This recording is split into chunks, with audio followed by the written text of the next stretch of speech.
আলহামদুলিল্লাহ ওয়াসসালাতু ওয়াসসালাম আলা রাসূলিল্লাহ ওয়া আলা আলিহি ওয়া আসহাবিহি ওয়াসাল্লাম। আউযু বিল্লাহি মিনাশ শাইতানির রাজিম। ইয়া আইয়ুহাল্লাযীনা আমানু, হে ঈমানদারগণ, কুতিবা আলাইকুমুস সিয়াম, তোমাদের জন্য সিয়ামকে ফরজ করা হয়েছে। কামা কুতিবা আলাল্লাযীনা মিন ক্বাবলিকুম, যেমনটি ফরজ করা হয়েছিল তোমাদের পূর্ববর্তী জাতিসমূহের জন্য। লাআল্লাকুম তাত্তাকুন, যেন তোমরা তাকওয়া অর্জন করতে পারো। আইয়ামাম মা'দুদাত, সুনির্দিষ্ট কিছু দিন। ফামান কানা মিনকুম মারিদান, যদি তোমাদের মাঝে কেউ অসুস্থ হয়ে থাকে। আও আলা সাফারিন, অথবা যদি সফরে থাকে। ফাইদ্দাতুম মিন আইয়ামিন উখার, তাহলে সে সমসংখ্যক দিনগুলো অন্যান্য সময়ে আদায় করে নিবে। ওয়া আলাল্লাযীনা ইউতিকুনাহু ফিদিয়াতুন তাআমু মিসকিন, আর যদি কারো জন্য এটি কষ্টকর হয় তাহলে সে ফিদিয়া আদায় করবে মিসকিনদেরকে খাদ্যদানের মাধ্যমে। ফামান তাতাওয়া খায়রান ফাহুয়া খায়রুল্লাহ, যদি কেউ ভলান্টারিলি এই কাজগুলো করে, যদি সে এই সিয়াম পালন করে, তাহলে এটি তাদের জন্য কল্যাণকর। ওয়া আন তাসুমু খায়রুল লাকুম, যদি তোমরা সিয়াম পালন করো এটি তোমাদের জন্য কল্যাণকর। ইন কুনতুম তা'লামুন, যদি তোমরা এটি জেনে থাকো। শাহরু রমাদান আল্লাযী উনজিলা ফীহিল কুরআন, রমাদান মাস হলো সেই মাস যেই মাসে কোরআন নাজিল হয়েছে। হুদাল লিন্নাস, যেটি মানব জাতির জন্য হেদায়েত। ওয়া বাইয়িনাতিম মিনাল হুদা ওয়াল ফুরকান, এবং এতে রয়েছে সুস্পষ্ট নিদর্শনাবলী, এবং এটি নাজিল হয়েছে সত্য মিথ্যার পার্থক্যকারী রূপে। ফামান শাহিদা মিনকুমুশ শাহরা ফালিয়াসুম, যদি তোমাদের মাঝে কেউ এই মাস দেখে, মানে রমাদান মাসের চাঁদ যদি কেউ দেখে, তাহলে সে যেন এতে সিয়াম পালন করে। ওয়ামান কানা মারিয়াদান, আর যদি কেউ অসুস্থ হয়। আও আলা সাফারিন, অথবা যদি সফরে থাকে। ফাইদ্দাতুম মিন আইয়ামিন উখার, তাহলে সে অন্য সময় এই সিয়াম পালন করে নিবে। ইউরিদুল্লাহু বিকুমুল ইউসরা, আল্লাহ সুবহানাহু ওয়া তাআলা তোমাদের জন্য সহজতা চান। ওয়ালা ইউরিদু বিকুমুল উসর, এবং তোমাদের জন্য তিনি কাঠিন্য চান না। ওয়ালিতুকমিলুল ইদ্দাহ, এবং তোমরা যেন এই সময়টি পূর্ণ করতে পারো, মানে রমাদান মাসের 30 দিনের সিয়াম অথবা 29 দিনের সিয়াম যাই হয় তা যেন তোমরা পূরণ করতে পারো। ওয়ালিতুকাব্বিরুল্লাহ আলা মা হাদাকুম, এবং আল্লাহ সুবহানাহু ওয়া তাআলা যে তোমাদেরকে হেদায়েত দিয়েছেন এই সিয়ামের প্রতি, এর জন্য যেন তোমরা আল্লাহ তাকবীর করতে পারো। ওয়ালা আল্লাকুম তাশকুরুন, এবং যেন তোমরা শুকরিয়া আদায় করতে পারো। তো এই তিনটি আয়াতই সিয়াম সম্পর্কিত আয়াত। সূরা বাকারার 183 নম্বর আয়াত থেকে শুরু করে 187 নম্বর আয়াত পর্যন্ত সিয়াম সম্পর্কে আলোচনা করা হয়েছে। এর মাঝে লেখক এই তিনটি আয়াত আলাদা করে নিয়ে এসেছেন। এই তিনটি আয়াত থেকে আমরা জানতে পারছি, বিশেষ করে প্রথম যে আয়াত, সেখানে আমরা দেখতে পাচ্ছি কুতিবা আলাইকুমুস সিয়াম, তোমাদের জন্য সিয়ামকে ফরজ করে দেওয়া হয়েছে। এই জায়গা থেকে আমরা বুঝতে পারছি সিয়াম ফরজ। এছাড়াও আমরা দেখতে পাচ্ছি বলা হয়েছে শাহরু রমাদান আল্লাযী উনজিলা ফীহিল কুরআন হুদাল লিন্নাসি ওয়া বাইয়িনাতিম মিনাল হুদা ওয়াল ফুরকান। এরপর বলেছেন ফামান শাহিদা মিনকুমুশ শাহর, তোমাদের মাঝে যে এই মাসটি দেখতে পাবে, ফালিয়াসুম, তাহলে সে যেন এর মাঝে সিয়াম পালন করে। এই দুটি জায়গার মাধ্যমে আমরা বুঝতে পারছি সিয়ামকে কোরআনের এই আয়াতসমূহের মাধ্যমে ফরজ করে দেওয়া হয়েছে। ফলে আমরা সিয়ামের বিধান নিয়ে আলোচনা করছিলাম। প্রথমেই বুঝতে পারলাম কোরআনের আয়াত অনুযায়ী সিয়াম, রমাদান মাসে সিয়াম পালন করাটাই ফরজ। এর বাইরে আমরা বুখারী এবং মুসলিমের একটি হাদিসের মাঝে দেখছি, প্রসিদ্ধ হাদিস, যেখানে রাসূলুল্লাহ সাল্লাল্লাহু আলাইহি ওয়াসাল্লাম বলেছেন, বুনিয়াল ইসলামু আলা খামস, ইসলাম 5টি বিষয়ের উপর প্রতিষ্ঠিত। ইসলামের ভিত্তি 5টি। শাহাদাতু আল্লা ইলাহা ইল্লাল্লাহ, একটি হলো লা ইলাহা ইল্লাল্লাহ, এটি সাক্ষ্য প্রদান। ওয়া আন্না মুহাম্মাদান আবদুহু ওয়া রাসূলুহু, এবং মুহাম্মদ সাল্লাল্লাহু আলাইহি ওয়াসাল্লাম তার বান্দা এবং তার রাসূল, এই বিষয়ে সাক্ষ্য প্রদান করা। লা ইলাহা ইল্লাল্লাহ এটি সাক্ষ্য প্রদান করা, এবং আন্না মুহাম্মাদান আবদুহু ওয়া রাসূলুহু এটা সাক্ষ্য প্রদান করা। ওয়া ইকামিস সালাহ, এবং সালাত কায়েম করা। ওয়া ইতাইজ যাকাত, এবং যাকাত আদায় করা, যাকাত প্রদান করা। ওয়া হাজ্জিল বাইত, এবং বাইতুল্লাহর হজ করা। ওয়া সাওমি রমাদান, এবং রমাদান মাসে সিয়াম পালন করা। ফলে এখানে ইসলামের ভিত্তি হিসেবে সাওম রমাদানকে উল্লেখ করা হয়েছে, যা থেকে আমরা বুঝতে পারছি রমাদান মাসে সিয়াম পালন করা এটি ফরজ। তাহলে আমরা কোরআন থেকেও বুঝতে পারলাম সিয়াম পালন করা ফরজ রমাদান মাসে, হাদিস থেকেও বুঝতে পারলাম রমাদান মাসে সিয়াম আদায় করা ফরজ। এবং এর পাশাপাশি সকল মুসলিম ওলামা তারা ইজমা নকল করেছেন যে সকল মুসলিমগণ এই বিষয়ে একমত যে রমাদান মাসে সিয়াম পালন করা ফরজ। ফলে আমরা কোরআন, হাদিস এবং ইজমার মাধ্যমে জানতে পারলাম যে রমাদান মাসে সিয়াম পালন করা ফরজ। যদি কেউ রমাদান মাসে সিয়াম ফরজ হওয়াকে অস্বীকার করে তাহলে সে কাফের হয়ে যাবে। যদি সিয়ামের ফরজিয়াতকেই কেউ অস্বীকার করে তাহলে সে কাফের হয়ে যাবে। তখন তাকে তওবা করতে বলা হবে। যদি তওবা করে, সিয়ামের ফরজিয়াত স্বীকার করে, তবে ভালো কথা। অন্যথায় কাফের ও মুরতাদ হওয়ার কারণে তাকে হত্যা করা হবে। যদি ইসলামী শাসন ব্যবস্থা থাকে এবং সেখানে যদি সে আইন থাকে তাহলে তাকে এই শাসন ব্যবস্থা অনুযায়ী হত্যা করা হবে, মুরতাদের শাস্তি হিসেবে তাকে হত্যা করা হবে। তার মানে আমরা বোঝার চেষ্টা করলাম, যদি কেউ এই কথা অস্বীকার করে যে রমাদান মাসে সিয়াম পালন করা ফরজ, তাহলে সে কাফের হয়ে যাবে। এর পাশাপাশি আমরা এই আয়াত থেকে আরো শিখতে পারছি যে রমাদান মাসে সিয়াম কিভাবে ফরজ হয়েছে। এই রমাদান মাসে সিয়াম ফরজ হওয়ার দুটি পর্যায় ছিল। প্রথম পর্যায়ে সিয়াম পালন অথবা সিয়াম পালন না করা উভয়ের অনুমতি ছিল।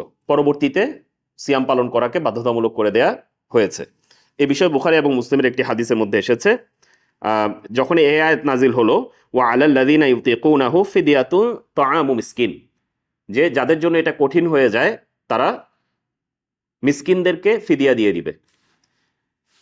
তাহলে এই আয়াতের বেসিসে প্রথম যখন সিয়াম ফরজ করা হয় বা সিয়ামের বিধান নাজিল হয়, তখন যার ইচ্ছা সে সিয়াম ভঙ্গ করে ফিদিয়া প্রদান করত। কিন্তু যখন এর পরবর্তী আয়াতটা নাজিল হয়, মানে সূরা বাকারার 185 নম্বর আয়াত, যেখানে মধ্যে বলা হয়েছে শাহরু রমাদান আল্লাযী উনজিলা ফীহিল কুরআন, এরপরে বলেছেন ফামান শাহিদা মিনকুমুশ শাহরা ফালিয়াসুম, ফলে তোমাদের মধ্যে যে মাসটিতে উপস্থিত হবে সে যেন তাতে সিয়াম পালন করে। মানে এই মাস যদি কেউ দেখে তাহলে যেন সে এই মাসে সিয়াম পালন করে।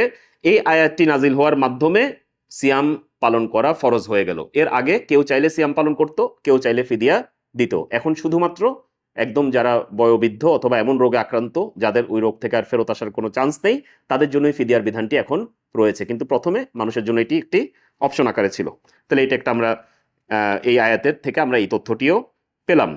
এই আয়াত থেকে আমরা আরো একটি বিধান পাচ্ছি, সিয়াম ততক্ষণ পর্যন্ত ফরজ হবে না যতক্ষণ পর্যন্ত রমাদান মাস প্রমাণিত না হয়। কারণ এখানে বলা হয়েছে ফামান শাহিদা মিনকুমুশ শাহরা, যদি তোমাদের মধ্যে কেউ এই মাসকে প্রত্যক্ষ করে।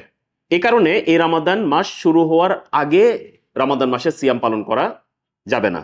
রাসূলুল্লাহ সাল্লাল্লাহু আলাইহি ওয়াসাল্লাম বলেছেন, লা ইয়াতাকাদ্দামান্না আহাদুকুম রমাদানা বিসাওমি ইয়াউমিন আও ইয়াউমাইন, তোমাদের কেউ যেন রমাদান মাসকে আগ বাড়িয়ে না আনে, এগিয়ে না আনে একদিন বা 2 দিন সিয়াম পালনের মাধ্যমে। ইল্লা আইয়াকুনা রাজুলুন, শুধুমাত্র যদি কোনো ব্যক্তি এরকম হয়ে থাকে, কানা ইয়াসুমু সাওমাহু, যে সে রেগুলারলি সোমবার বৃহস্পতিবারে সিয়াম পালন করে অথবা অন্য কোনো কারণে একদিন পর পর সিয়াম পালন করে, এরকম যদি হয়ে থাকে ফালিয়াসুম যালিকাল ইয়াউম, তাহলে সে এই সিয়াম পালন করতে পারে।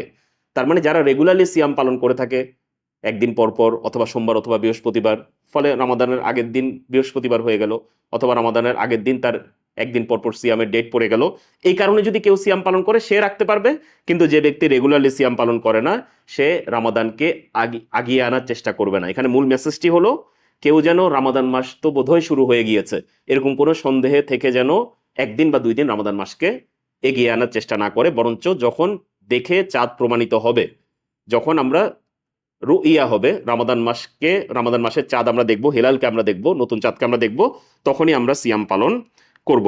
না হলে আমরা 30 দিন পূরণ করব, 30 দিন শাবান মাসে 30 দিন পূরণ করে তারপর সিয়াম পালন করব।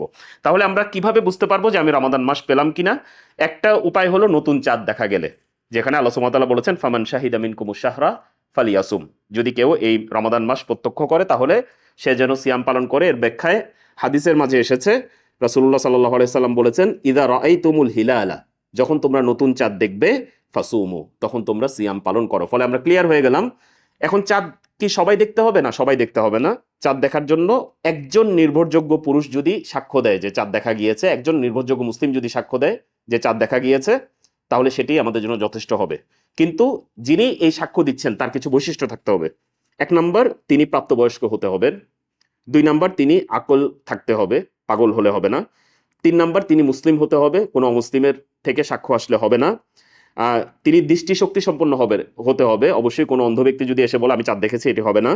এবং তার আমানতদারিতার ব্যাপারে মানুষদের এগ্রি করতে হবে, যে মানুষজন জানে যে তিনি দিন নিয়ে কোনো খেলতামাশা করবেন না বা মিথ্যা কথা বলবেন না।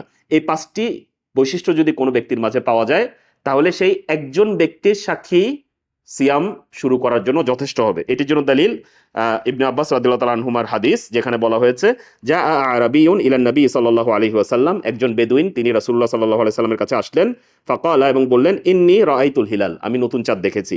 কাল আল হাসান ফি হাদিসিহি ইয়ানি রমাদান, মানে যিনি বর্ণনা করছেন তিনি বলছেন যে সে এখানে রমাদানের হিলাল বোঝানোর চেষ্টা করেছে, রমাদানের নতুন চাঁদ দেখানোর চেষ্টা করেছে বা বলার চেষ্টা করেছে। ফাকালা রাসূলুল্লাহ সাল্লাল্লাহু আলাইহি সাল্লাম বলছেন, আতাশহাদু আল্লা ইলাহা ইল্লাল্লাহ, তুমি কি সাক্ষ্য দাও যে আল্লাহ ছাড়া প্রকৃতি কোনো ইলাহ নেই? কালা নাআম, তখন সে বলল জি। কালা আতাশহাদু আন্না মুহাম্মাদান রাসূলুল্লাহ, তুমি কি সাক্ষ্য দাও যে মুহাম্মদ সাল্লাল্লাহু আলাইহি সাল্লাম আল্লাহ রাসূল? কালা নাআম, তখন তিনি বললেন জি। কালা ইয়া বিলাল, তখন রাসূলুল্লাহ সাল্লাল্লাহু আলাইহি সাল্লাম বিলাল রাদিয়াল্লাহু তাআলা আনহুকে বললেন, আযযিন ফিন নাসি, তুমি মানুষের কাছে ঘোষণা করে দাও, ফালিয়াসুমু গাদান, যেন তারা কালকে সিয়াম পালন করে। ফলে একজন ব্যক্তি, একজন আরবি যাকে রাসূলুল্লাহ সাল্লাল্লাহু আলাইহি সাল্লাম চিনতেন না, কিন্তু যখন তিনি শিওর হলেন যে তিনি মুসলিম, তখন তিনি তার একজনের সাক্ষ্যকেই তিনি কবুল করে নিলেন। এখান থেকে আমরা কয়েকটি জিনিস শিখতে পারি। 1 নম্বর, যে ব্যক্তি নিশ্চিতভাবে চাঁদ দেখে তার উচিত প্রশাসনকে অবহিত করা। আমরা যদি পার্সোনালি কোনো জায়গায় চাঁদ দেখি তাহলে আমরা প্রশাসনকে জানাবো যে আমি চাঁদ দেখেছি, তথ্য প্রমাণ সহকারে। এমনিভাবে যে শাওয়াল ও জিলহজের চাঁদ দেখবে তারও উচিত প্রশাসনকে অবহিত করা। এই রমাদান মাস যেমন গুরুত্বপূর্ণ, আমাদের জন্য শাওয়ালও গুরুত্বপূর্ণ, কারণ ঈদ এটার সাথে সম্পর্কিত। দুলহিজ্জা মাস এটাও আমাদের জন্য গুরুত্বপূর্ণ, কারণ সেটার সাথে আমাদের হজের গণনা ইম্পর্টেন্ট। ফলে এই 3 মাসের চাঁদকে খুবই সাবধানতার সাথে আমাদের দেখতে হবে। ফলে আমাদের যে কেউ যদি আমরা চাঁদ দেখি তাহলে আমাদের উচিত হবে প্রশাসনকে জানানো। কোনো ব্যক্তি যদি এত দূরে থাকে যে সে যে চাঁদ দেখেছে এটি প্রশাসনকে জানানোর মতো অবস্থা নাই, ইন্টারনেট নাই অথবা অন্য কোনোভাবে জানানো যাচ্ছে না, তাহলে সে নিজে সিয়াম পালন করা শুরু করবে, কারণ সে চাঁদ দেখেছে এবং সে প্রশাসনকে জানাতে পারছে না যে সে চাঁদ দেখেছে, কিন্তু প্রশাসনকে জানানোর সর্বোচ্চ চেষ্টা তার করতে হবে। আর যদি সে চাঁদ না দেখে কিন্তু প্রশাসনের মাধ্যমে চাঁদ দেখার ঘোষণা চলে আসে, তাহলে কিন্তু তার সিয়াম পালন করতে হবে। এই জায়গায় আমাদের মুসলিমদের অনেকেরই একটা বিভ্রান্তি আছে, তারা মনে করে যে আমি নিজে চাঁদ না দেখলে বোধহয় সিয়াম সাব্যস্ত হলো না। বিষয়টি এরকম না, বরঞ্চ রাসূলুল্লাহ সাল্লাল্লাহু আলাইহি সাল্লাম বলেছেন, আস-সাওমু ইয়াউমা ইয়াসুমুন নাস, সিয়াম সেদিনই শুরু হবে যেদিন সকল মানুষ সিয়াম শুরু করবে। ফলে এটি একটি রাষ্ট্রীয় বিষয়। ইজতেমাইভাবে যখন ঘোষণা দিয়ে দেওয়া হবে যে সিয়াম শুরু হয়ে গিয়েছে, চাঁদ দেখা গিয়েছে, তখন আমি চাঁদ না দেখলে, পার্সোনালি চাঁদ না দেখলেও আমি সিয়াম শুরু করে দেব। এরপর আমরা শেষ দিকে এসে আমরা এখানে যা দেখতে পাচ্ছি, তিনি আলোচনা করেছেন যে দ্বিতীয় পদ্ধতি রমাদান মাসে প্রবেশ করা, সেটি হলো যদি 29তম দিনে যদি চাঁদ দেখা না যায় কোনো কারণে, মেঘাচ্ছন্ন থাকার কারণে বা অন্য যে কোনো কারণে যদি চাঁদ দেখা না যায়, তাহলে আমরা এটিকে 30 দিন পূরণ করব। এটি হলো দ্বিতীয় পদ্ধতি কিভাবে আমরা রমাদান মাসে প্রবেশ করব। এখানে বলা হয়েছে সুমু লিরুইয়াতিহি, রাসূলুল্লাহ সাল্লাল্লাহু আলাইহি সাল্লাম বলেছেন তোমরা চাঁদ দেখে সিয়াম পালন করা শুরু করো, ওয়া আফতিরু লিরুইয়াতিহি, এবং চাঁদ দেখেই তোমরা ইফতার করো, মানে ঈদুল ফিতর এ চলে যাও, মানে শাওয়াল মাস শুরু করো। ফা ইন গুম্মিয়া আলাইকুম, যদি তোমাদের জন্য এটা মেঘাচ্ছন্ন হয়ে যায়, আকাশ যদি মেঘাচ্ছন্ন হয়ে যায়, আশ-শাহরু ফাউদ্দু 30, তখন তোমরা এটাকে 30 দিন হিসেবে গণনা করো। তার মানে 30 দিনের বেশি কখনো আরবি মাস হতে পারে না, 29 দিনের কমও হতে পারে না, 30 দিনের বেশিও হতে পারে না। ফলে 29তম দিনে আমরা চাঁদ দেখব, যদি চাঁদ দেখা না যায় তাহলে আমরা 30 বলে আমরা মাসকে গণনা শেষ করব। সুবহানাকাল্লাহুম্মা বিহামদিকা আশহাদু আল্লা ইলাহা ইল্লা আনতা আস্তাগফিরুকা ওয়া আতুবু ইলাইক। আসসালামু আলাইকুম ওয়া রাহমাতুল্লাহি ওয়া বারাকাতুহু।